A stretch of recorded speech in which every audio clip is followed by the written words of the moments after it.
تا حالا شده صبح بیدار شی و حس کنی زندگیت افتاده رو حالت تکرار؟ گوشیتو برمی‌داری، اسکرول می‌کنی، با عجله روزت رو میگذرونی، خسته میشی، میخوابی و فردا دوباره همه چیز از اول. روزها و هفته‌ها و ماه‌ها همینطوری میگذرن و یه جایی ته دلت از خودت میپرسی من واقعاً دارم زندگی میکنم یا فقط زندم؟ اما حقیقت اینه، آینده‌ت و عادت‌هات میسازن. همون کارهای کوچیکی که هر روز انجام میدی یا همونجا نگهت میدارن یا آروم آروم زندگی رو میسازن که همیشه آرزوش رو داشتی. توی این ویدیو قرار نیست درباره ترفندهای زرد حرف بزنیم. میخوام 10 تا عادتی رو بهت بگم که واقعاً زندگی آدم‌ها رو تغییر دادن. عادت‌هایی که پشتشون روانشناسیه، علم و تجربه آدم‌های واقعی. و آخر ویدیو هم برات یه عادت جایزه گذاشتم که واقعاً معجزه میکنه و هیچ کس دربارش حرف نمیزنه، ولی همونه که همه چیز رو متفاوت میکنه. پس بزن بریم. عادت شماره 1، شفاف سازی صبحگاهی. بیشتر آدم‌ها صبح که بیدار میشن اولین کاری که میکنن چیه؟ چک کردن گوشی. اما مشکلش چیه؟ تو روزت رو توی حالت واکنشی شروع میکنی، با سیل پیام‌ها، خبرها و حواس پرتی‌ها. به جاش این کار رو بکن. 10 دقیقه اول بعد از بیدار شدن فقط برای خودت باش. نه گوشی، نه نوتیفیکیشن. یه لیوان آب بخور، یه جای آروم بشین و فقط یه سوال از خودت بپرس. امروز واقعاً چی برام مهمه؟ همین کار ساده مغزت رو دوباره برنامه ریزی میکنه. دیگه دنیا حال و هوات رو کنترل نمیکنه. تو کنترل روزت رو به دست میگیری. عادت شماره 2،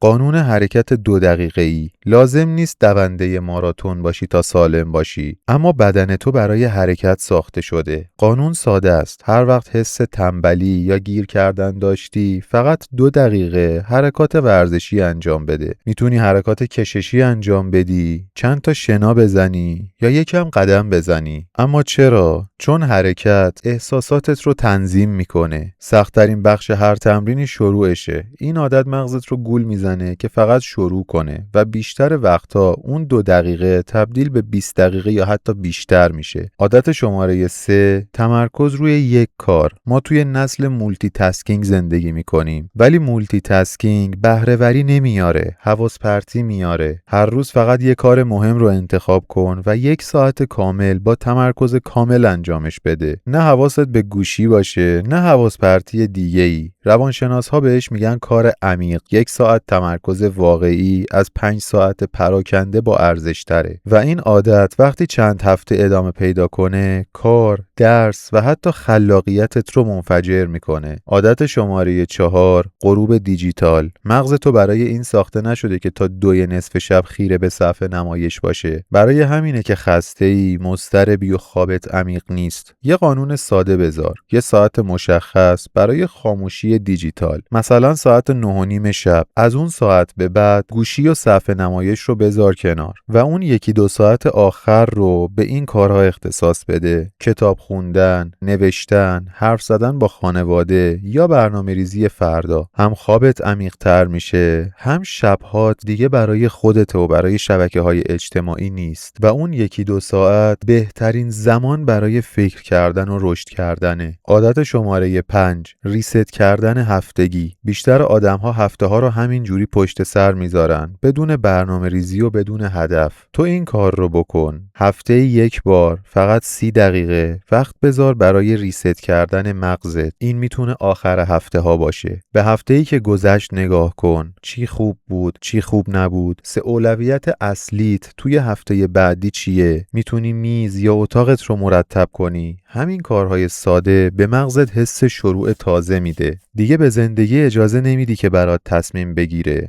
و با نیت و آگاهی زندگی میکنی. عادت 6، قانون انرژی اجتماعی 5:1. یه حقیقتی هست که زیاد نمیشنوی. آدمهای اطرافت عادتهات رو شکل میدن. به ازای هر آدم منفی یا انرژی خوار که باهاش در ارتباطی، حداقل 5 تعامل مثبت و الهام بخش ایجاد کن. اون تعاملا میتونه این باشه: یه پادکست انگیزشی گوش بدی، به دوستی زنگ بزنی که حمایتت میکنه، عضو یه اکیپ یا یه گروه بشی که حالت رو خوب میکنه، مثل باشگاه رفتن یا کوهنوردی. محیط تو از ارادت قوی تره، پس محیطت رو هوشمندانه انتخاب انتخاب کن. عادت شماره 7: قدرت قدردانی. ما فکر میکنیم که وقتی چیزای بیشتری به دست بیاریم خوشحال میشیم، اما تحقیقات میگه برعکسه. وقتی که خوشحال تر باشی چیزهای بیشتری به دست میاری. هر شب 3 چیز کوچیک بنویس که بابتشون قدردانی، نه چیزهای بزرگ مثل خونه یا شغل، چیزهای کوچیک مثل قهوه‌ای که امروز صبح خوردی، 10 دقیقه پیاده روی توی هوای تازه، لبخند یه غریبه. قدردانی مغزت رو عادت میده که روی داشته ها تمرکز کنه، نه نداشته ها، و همین تغییر زاویه دید زندگیت رو عوض میکنه. عادت شماره 8: روزانه 20 دقیقه یادگیری داشته باش. به این فکر کن که روزی فقط 20 دقیقه یه چیز جدید یاد بگیری. میشه بیش از 120 ساعت توی سال و این کافیه برای یاد گرفتن یک مهارت جدید. کتاب خوندن، دوره آنلاین، دیدن یه سخنرانی مفید به جای اسکرول های بی هدف. نکته این نیست که سریع یاد بگیری، نکته اینه که مداوم یاد بگیری، چون وقتی یاد گرفتن رو متوقف میکنی رشد کردن هم متوقف میشه. عادت شماره 9: صبح‌های ساکت، شب‌های ساکت. صدا همه جا هست، پادکست، موزیک، نوتیفیکیشن، اما مغزت به سکوت هم نیاز داره. 10 دقیقه اول صبح و 10 دقیقه آخر شب فقط سکوت باشه. بشین، نفس بکش، بذار فکرت آروم بشه. اوایلش عجیبه، حتی ناراحت کننده، ولی کم کم سکوت تبدیل میشه به قدرتت، جایی که خیلی از ایده ها متولد میشن. عادت شماره 10: